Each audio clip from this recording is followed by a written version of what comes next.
Hi, I'm Stan Sakai. Can you all hear me? Yes. I am a cartoonist. Little guy. Basically, I'll tell you about myself, about what I do, and how I do it, and things that I'm working on now. I was born in Japan. I was born in Kyoto. My dad was stationed with the U.S. military right after World War II. He met my mom there. She was a Japanese national. And my dad was actually a second-generation Japanese American. His dad has immigrated from the Hiroshima area. And my mom was in Nagasaki, you know, the two bomb areas. But when he was courting my mom, her father was against them getting married. Not because the war had just ended and my dad was the enemy and, you know, everything like that, but because my dad was a fisherman, from a fisherman family, a peasant, whereas my mom was from the samurai class. So it was more the class structure rather than the war had just ended. My dad was born in Hawaii, so right after I was born, when I was about 2 years old, the family moved to Hawaii. And I grew up in Hawaii. I'm currently living in California. I have been there for about 35, 36 years now. Love it up there. It's just like Hawaii, except the leaves turn brown. Yeah, like I said, I am a cartoonist. I've done record album covers, book illustrations, advertising, but most of my work is with Usagi. Now, the word cartoonist comes from the word for this, and this is cardboard, or carton in, I guess it's Italian or something. During the great High Renaissance, the master artists, this is the time when Michelangelo was painting on ceilings and Leonardo was painting on the walls, the master artist would do a little drawing. And an assistant, using the grid method, would create that same drawing, except much bigger,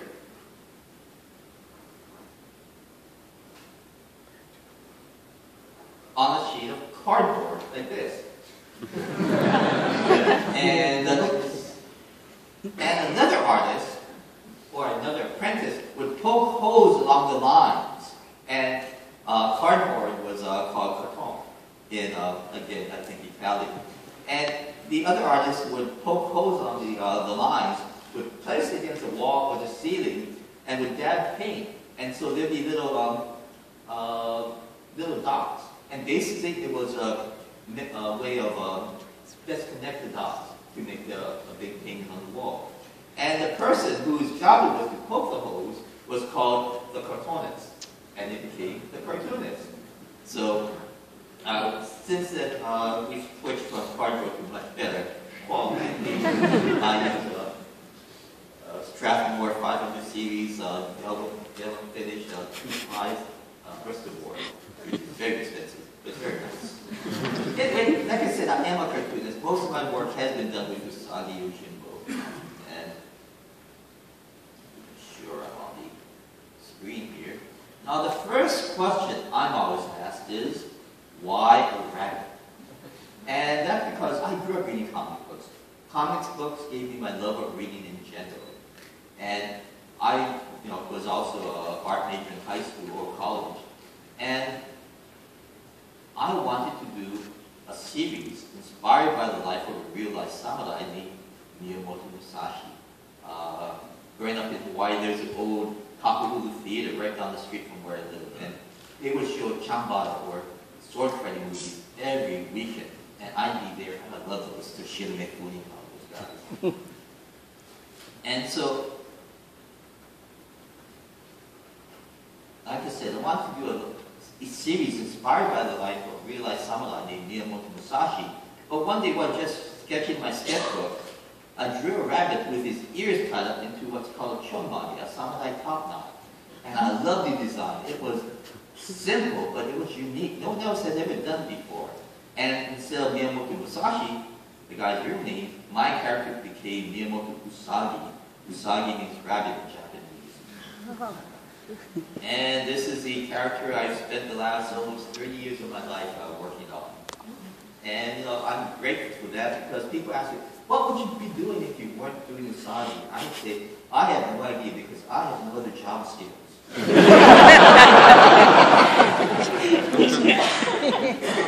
But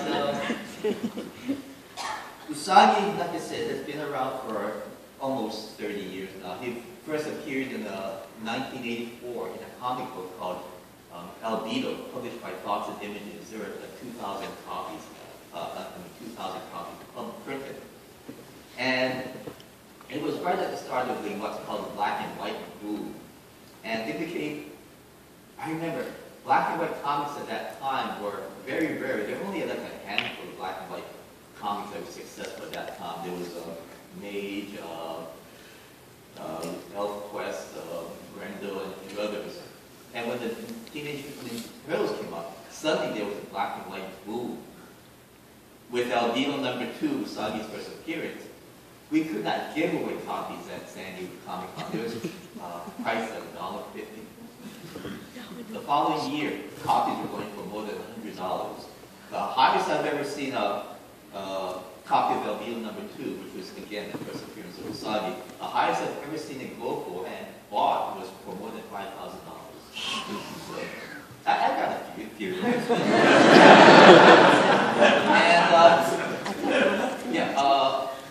After Albedo, I did a few issues of Albedo. Then I went to Fangraphic's books on a series called Critters. It was an anthology on the animal series. And Usagi then got his own comic book series. However, Fangraphic's at that time had a lot of all ages comic books. And then gradually it became, the trend was more towards a mature readership with Love and Rockets and Hate and a few others. So Usagi really felt out of place there. And I had already done a few series, a few stories with the Mirage Studios, the creator of the Ninja Turtles. So they asked me to go over and be published by Mirage. And I said, well, I'll ask Fangraphic's because I'm pretty loyal. And so I talked to my editor, Kim, and told him, Kim, I'm thinking of leaving Fangraphic's and going to Mirage. And he said, we expected this a long time ago, but it's so hard. So I still have a good relationship with Fangraphic's. They still publish the first 7 Usagi trade paperbacks. And then Mirage had a lot of storm damage one year. And they had all their third floor computer equipment was destroyed. They did not notice that they had a leak in their roof, and the spring valve flooded up the 3rd floor. But they gave me, so they were going to go out of publishing. They gave me about 8 months notice.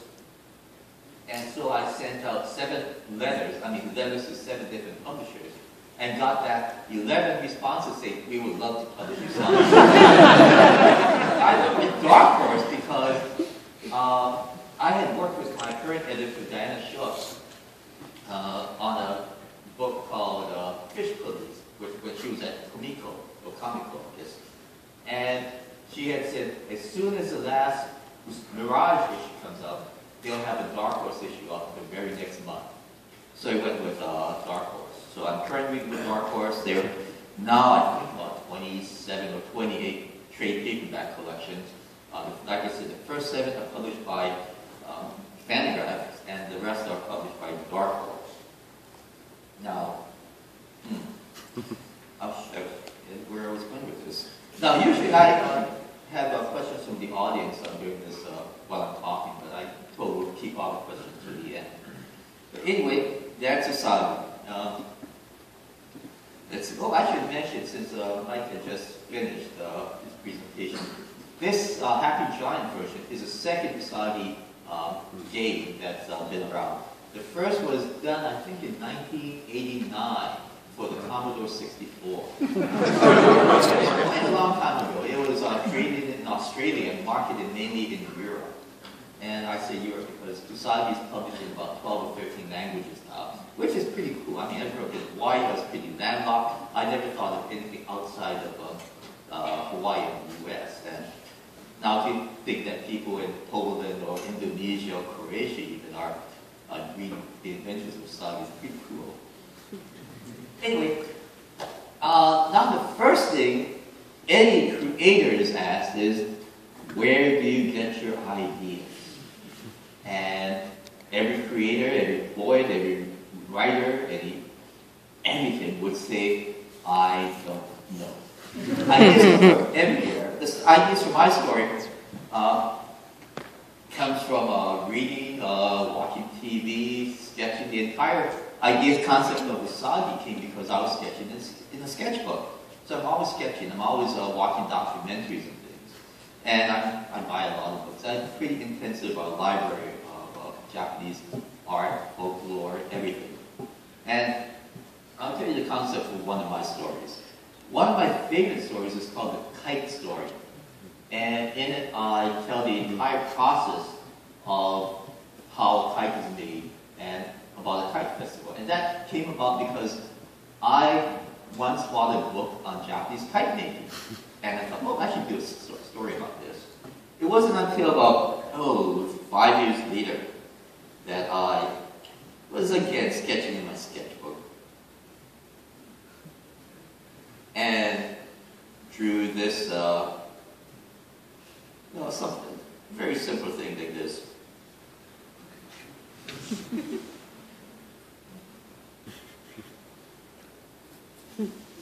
And I thought, oh, this is neat. I mean, just from this sparked an idea. And then I did a lot more research. I found out a province in Japan had once built an irrigation canal to irrigate the lands. And the Lord, right after the canal was built, had ordered a day of celebration, a kite festival. And it was ingenious in that it gave the people a day of relaxation, but also all those feet running with the kites, running along the banks of the canal, stamped it into a solid embankment. I thought, oh, that's genius. And I thought, I have to use that story. And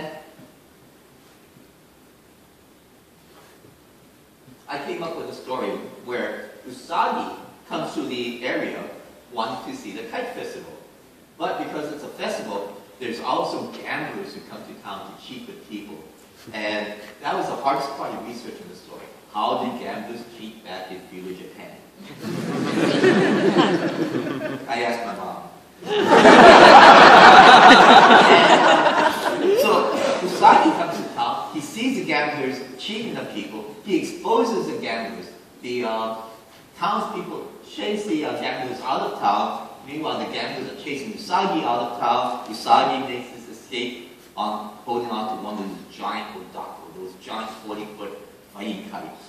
So that's how that story came about. Another story was one of my favorites. It's called Grass Cutter. Grass Cutter won an Eisner Award. It even had an introduction by Will Eisner. And that was kind of neat. I got to stand up on stage and publicly thank Will for being supportive of Usagi and to write the introduction. And I even got the Eisner Award signed by Will Eisner. How many Academy Awards are signed by Uncle Oscar? But Grass Cutter also received the Parents' Choice, received the American Library Association Award. It received it's the Eisner Award, a Spanish Axer Award. It's even been used as a textbook in Japanese history classes at the university level. And that came about because I ran across the story of the Genpei Wars. This is Japan's civil wars of the 12th century during the Heike, or during the Genji and the Heike clans. And the story goes that there are three treasures of Japan: the jewel, the mirror, which also Mike referenced in the new game, and the sword, Kusanagi no Tsurugi, the grass-cutting sword. And my emphasis was on Kusanagi, the grass cutter. And it was found in the tail of the eight-tailed dragon. It was given to Japan by the sun goddess, and it was lost at sea in the final battle of the Genpei Wars. And the entire first part of the story deals with the creation of the Japanese islands. The second part deals with the Genpei Wars and how the sword was lost at sea. The rest of the story deals with Usagi finding the sword and his dilemma. What should he do with it? Should he give it to the emperor, who really owns it, or should he deliver it to the shogun, who's currently in power? if it gives it to the emperor, it could cause another uprising to break because it's a symbol of the shogunate or a symbol of the emperor. So what can you do with it? And I tried to resolve the Usagi's dilemma with real history. And it took about 5 years to research, and another couple of years to write and draw. And my editor at that time was Jamie Rich, and he was going to leave for another company, Oni Press at that time. And he told me later that he delayed going over to Oni Press because he wanted to stay at Dark Horse to read the end of Grasscutter. Because I still do work on artboards, on original, on paper, and I sent original artwork to Dark Horse. I'm very technology challenged. But like I said, I was very happy with the way it turned out. Now, I do a lot of research in my stories. Not all stories have to do a lot of research on, but Grasscutter took an extraordinary amount of research. So much so that I had so much extra left over that I want to put story notes in the back of the trade paperback collection. And that's the first time I ever did that. I figured no one was interested in anything beyond the story, and I was mistaken because we got responses saying, do more of those. Put the bibliography with more story notes in the back of the books, and we've been doing that ever since. Now, I try to do as much research as I can, within reason, because this is a funny animal, series about somewhat a rabbit, but it's embedded in a real culture and real history. I know I do things wrong, such as Usagi's Waraji Sandals. Now, the Waraji Sandals adapted to Usagi's stumpy feet. I mean, it's very simplified. That's the way I draw sandals. The sandals are a lot more complex, but things that are research or part of the story, I try to do as much research on as I can. However, there are things I get wrong, and when I get things wrong, I hear about it. I once had Usagi play a game of Go with another character. Now, Go is a board game that uses these brown pieces, and I used to play Go as a kid.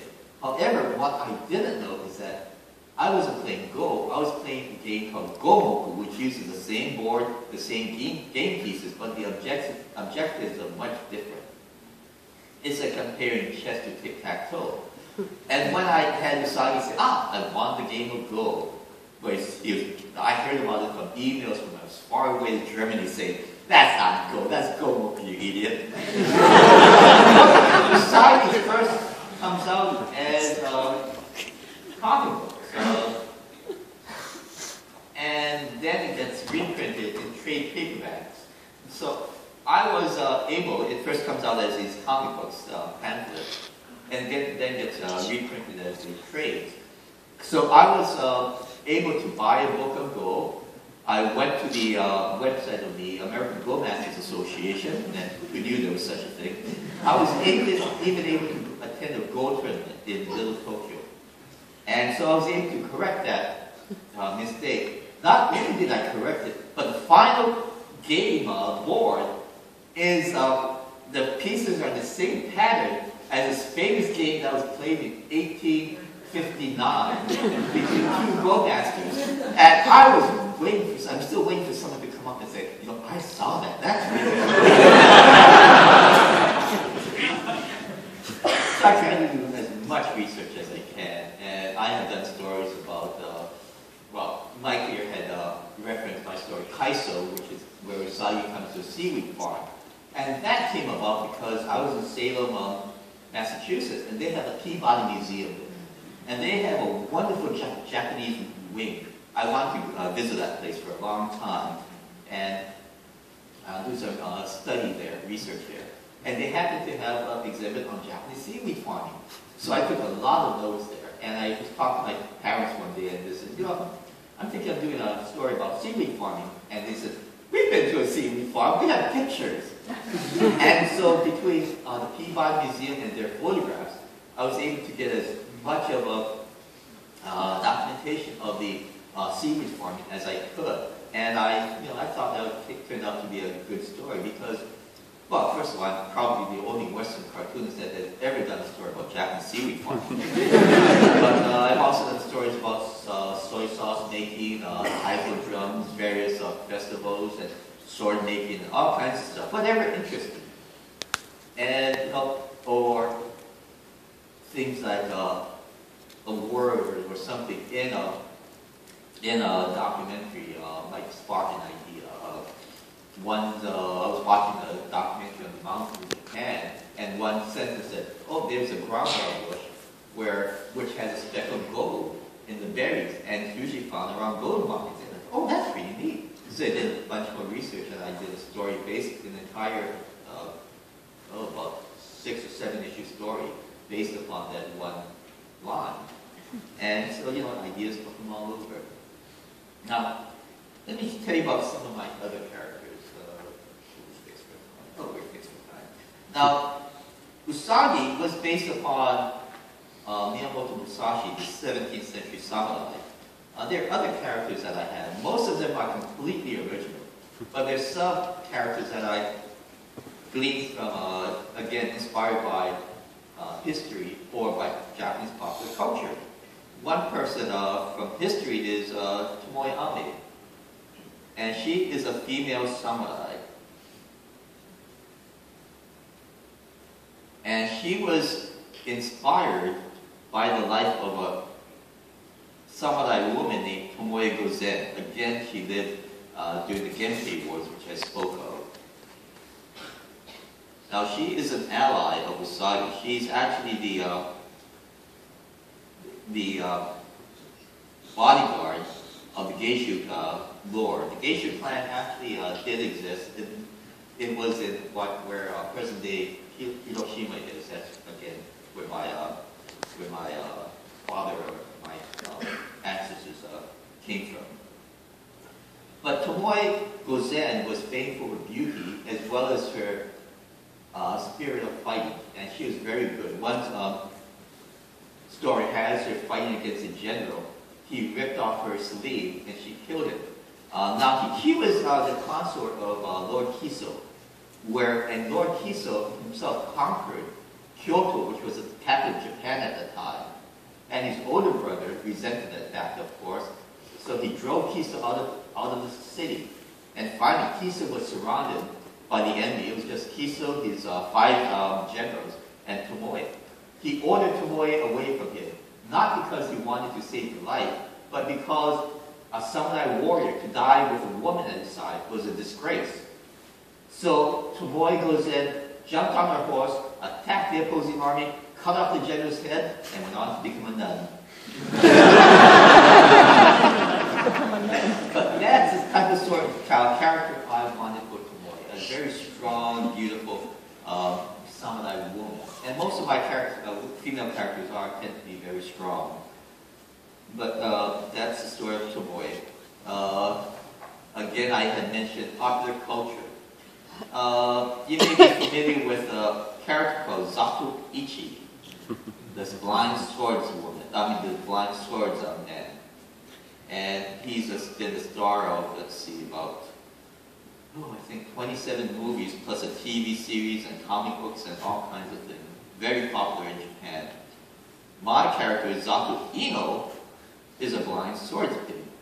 And where Zato Ichi had an amazing sense of hearing, because hear the leaf as it detaches from the branch, it falls gently to the ground, and with a quick swipe of his sword cane, cut it in half. Zato Ino, and by the way, Ino Shishi means wild boar. Now, pigs have an amazing sense of smell. In Europe, they used to run up the truffles from under the ground, so they have a great sense of smell. And so my Zato Ino has a seeds with his nose. He can smell the leaf as it detaches from the branch. Now, and with a quick swipe of his sword cane, cut it in half. Now, he's a misunderstood villain. He's always in trouble. So, in their first meeting, Usagi cuts off his nose. thereby blinding him. But Zaki Ino later comes back with a wooden nose. Now, it works just as fine, except everything's now pine-scented. So, there is a bit of humor with Usagi Yojimbo. And I own the character. I do the writing, I do the artwork, I do everything. And so I can do the type of stories that I want to do. I can do humor, I can do adventure, I can do romance. I even took Usagi to space in a series called Space Usagi. And, you know, like I said, I own the character. My deal with all my publishers has always been, whatever I turn in, they have to publish. And I mean, there are few creators that have that type of freedom. And I'm very fortunate, and I know that. My editor, Diana, has really been supportive of whatever I do.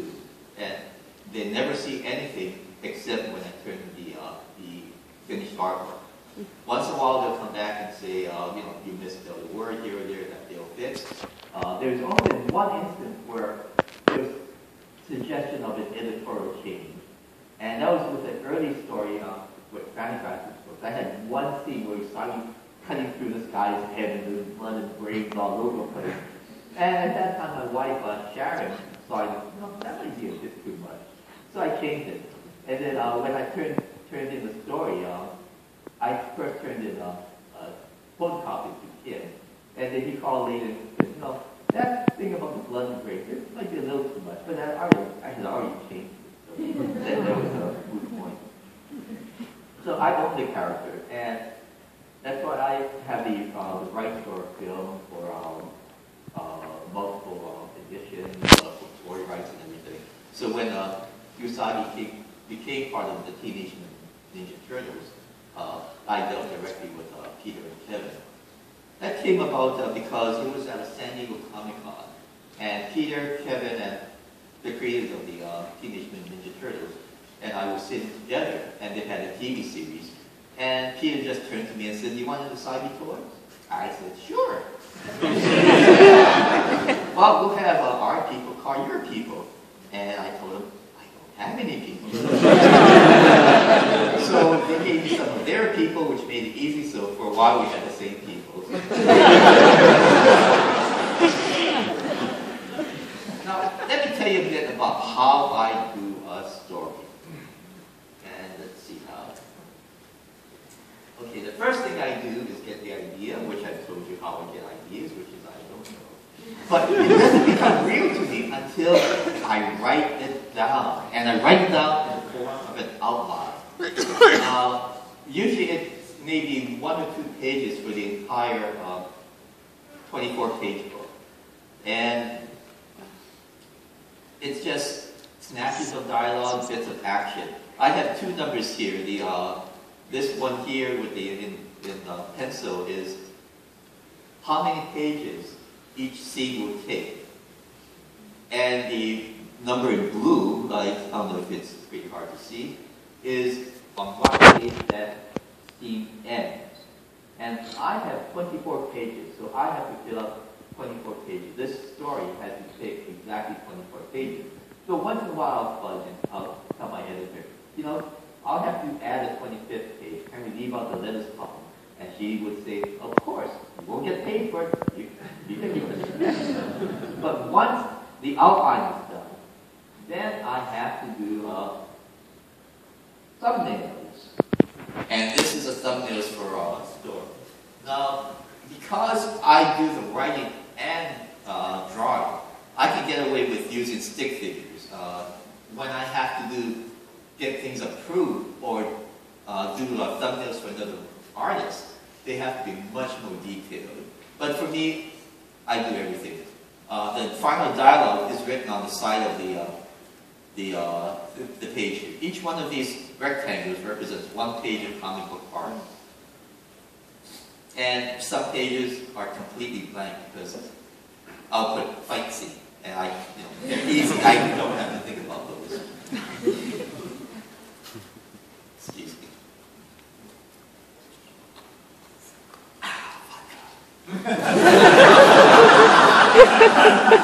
And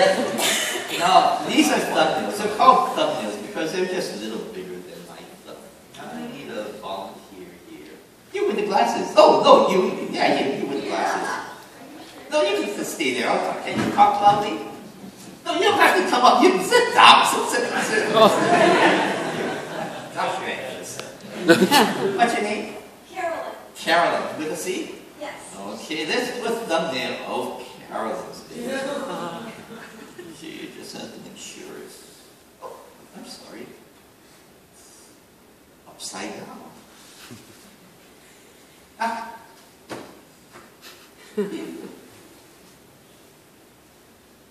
Carolyn. Okay. So, what exciting things have you done today? Hello? Do you live in a house or an apartment? Apartment. An apartment. Okay. Here we are, beautiful bean town. Well, let's do the wharf here. Oh, Ironsides. I've been to old Ironsides yesterday. And the sun is rising. This is early morning. And let's see. Charlotte, you have glasses on. Wonder if I can draw glasses.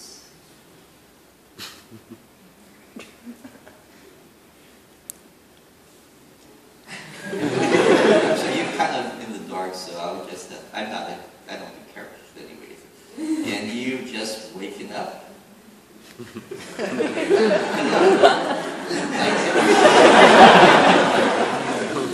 Like streaming in. So, and you ate breakfast. What did you eat for breakfast? A bagel. Oh, bagel. Okay, I can draw bagel.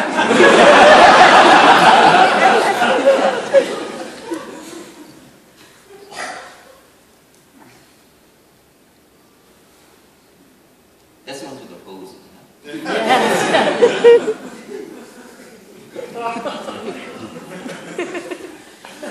I'm sorry, it's hard to see. Maybe you should come up here.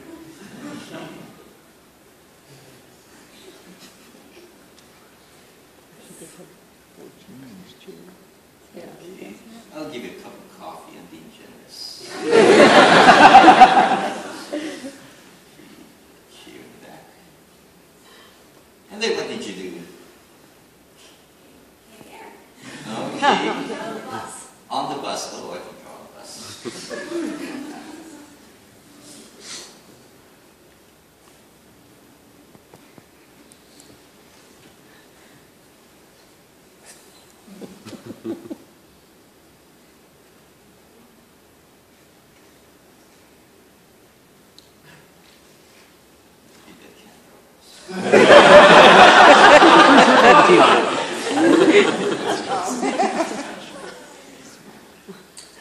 Okay, and then you stood in line.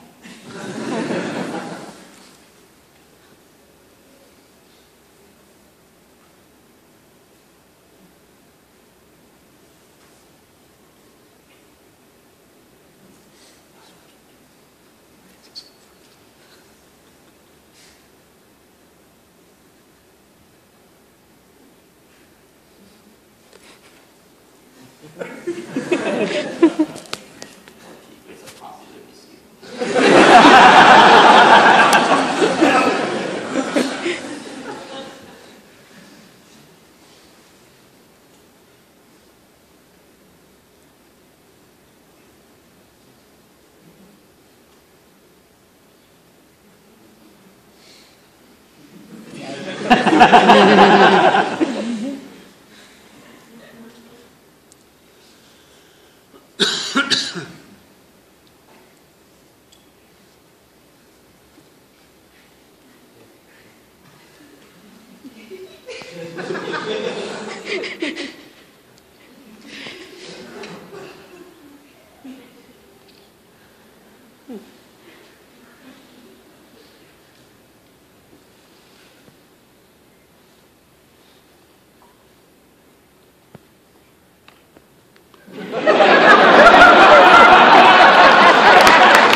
This is a thumbnail of Carolyn's day so far. It tells the story in pictures and words of that's read in sequential order, it makes sense.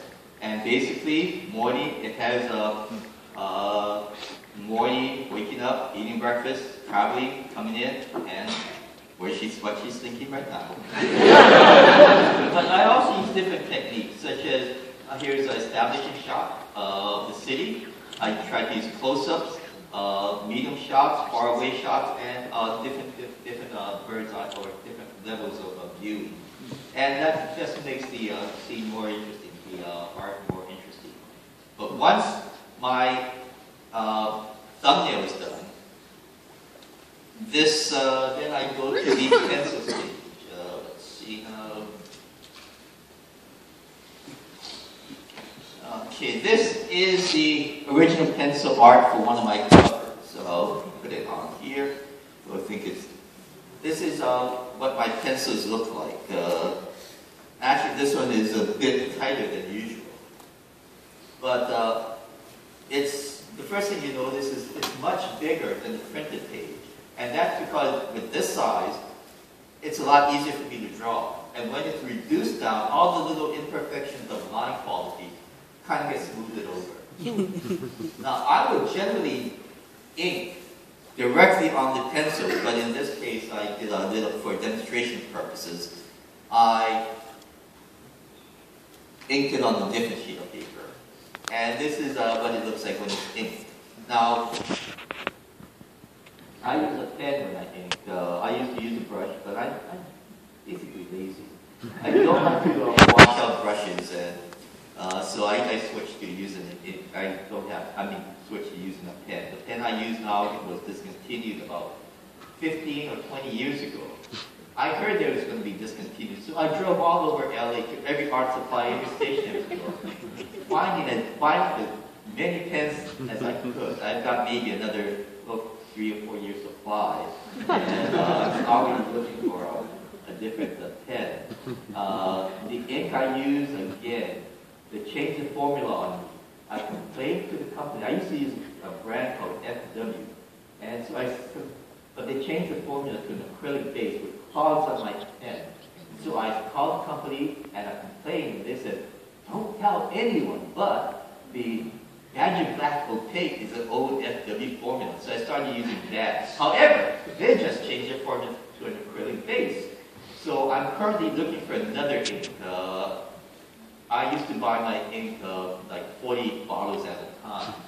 I remember calling my friend Sergio Aragonés, who's another cartoonist, and I told him, I'm ordering some ink. Would you like me to order some ink for you? They said, no. I called the manufacturer and bought a gallon of ink.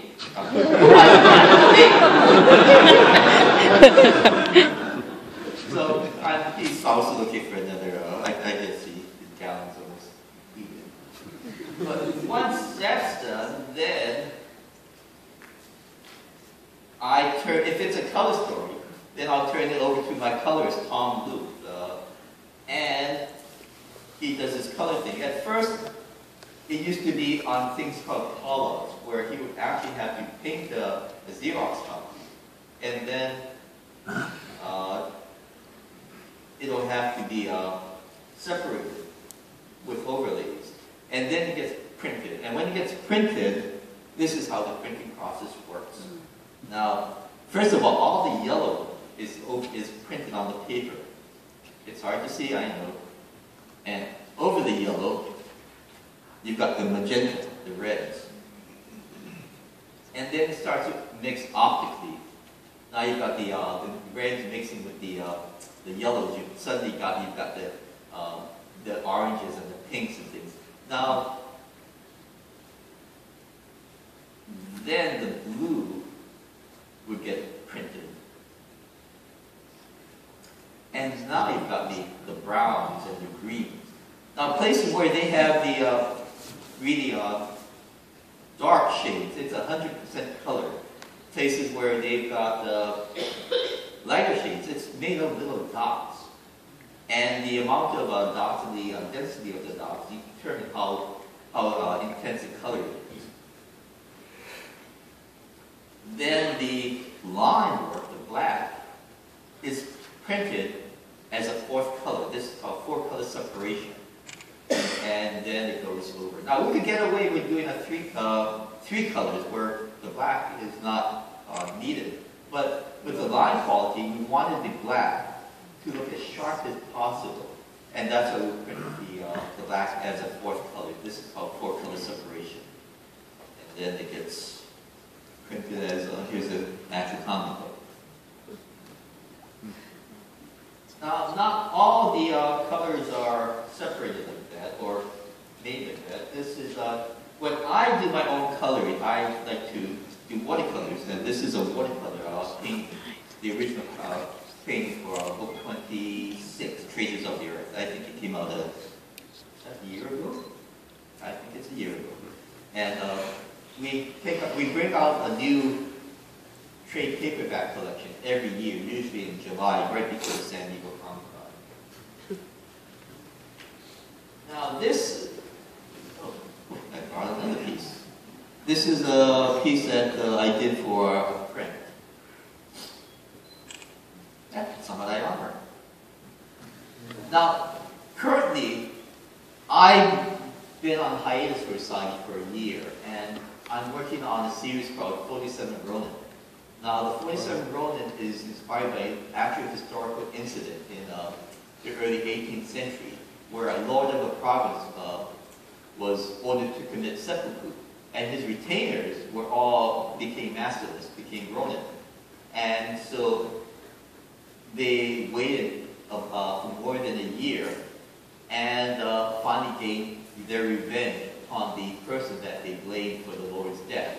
And it's considered the national religion of Japan. I knew about it since the 3rd grade. If you ask anyone of Japanese ancestry who knows anything about Japanese history, they'll know the story of the 47 Ronin, and it is that important story to Japan. I was in Japan in 2009, that's the last time I was in Japan, and I made it a point to visit the graves of the 47 Ronin. And last year, Mike Richardson, who was a writer and the publisher of Dark Horse, asked if I'd like to do that, if I'd like to illustrate that story. And, reluctantly at first I said, well, I don't know, I have to give up Usagi for a while. And then the next day I said, no, I'm sorry, I should not have even hesitated. Yes, I have to do this. And Kazui Koike, who's the creator of epic samurai series called Lone Wolf and Cub, is acting as the technical director or technical advisor for that. So it's kind of neat to be able to do this project, and the reviews have been really good. I finally finished that. It took a lot longer than I anticipated, but I finally finished that. So I'm back on Usagi, except I'm not doing the Usagi Yojimbo series right now. I'm doing a mini-series called Senso, and it takes place about 20 years in Usagi's future. And the premise is, what if the Martians Herbert George Wells' War of the World and sent a couple of advanced scout ships to Earth 200 years before Wells chronicled them in his novel War of the Worlds, because they appeared in Victorian England. So I've got armies in full samurai armor. This is their final battle, and these huge spaceships come down right upon them, and you've got samurai armies versus these huge tripods. You've got ninja versus these octopus aliens. You've got, we've got giant robots. And it's not historically accurate. but it is fun. And I'm really excited to do this. And hopefully it'll start. We want to have at least 3 issues in the can. It'll be 5-issue miniseries. And then it will start to be solicited, probably at the beginning of 2014. And I'm really having fun with this, and having fun with Usagi completely. And I think that it is about 12:15, and we've got some time for questions. So thank you very much.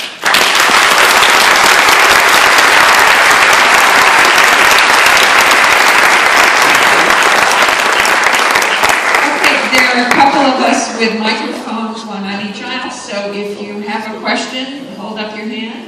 Right in the front row.